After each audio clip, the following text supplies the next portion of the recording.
What's up mga idol? Welcome back na naman dito sa akin channel.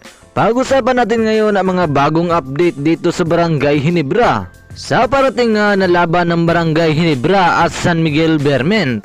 At ngayong araw gaganapin ang laro nila sa Game 4 Semifinals. At sa laro ngang iyan mga idol, ay ini-expect ang pagbalik ng malaking player time ni Junmar Pardo.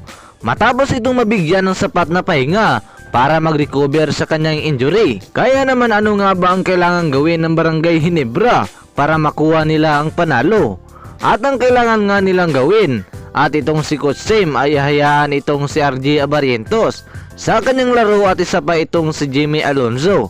Dahil sila nga ang dahilan ng pagkahabol at pagkapanalo ng Barangay Ginebra sa Game 2. Pero sa pating nila na laro sa Game 4 ay hindi pwedeng si Jimmy lang ang hanapin ni RJ Abarientos. Kailangan din ng mga ito ang ibang player ni Coach Tim.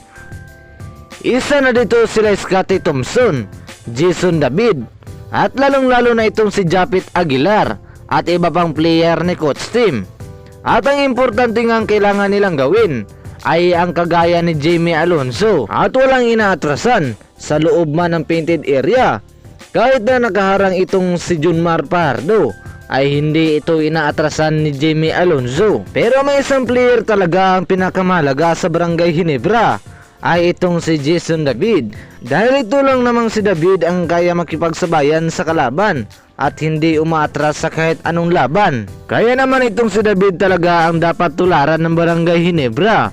At ang ikalawang kailangan gawin ng Ginebra ay ang kanilang depensa. Pareho ngang deadly ang Ginebra at San Miguel Bearmen pagdating sa opensa. Pero ito nga ay inaasahan ni Coach Tim na magaling magdepensa itong si Japit Aguilar. At ang importante nga ang depensahan ni Japit ay itong si Junmar Pardo. Pero si Jason David at ganitong player nga ang kailangan ng Barangay Ginebra ngayong semifinals.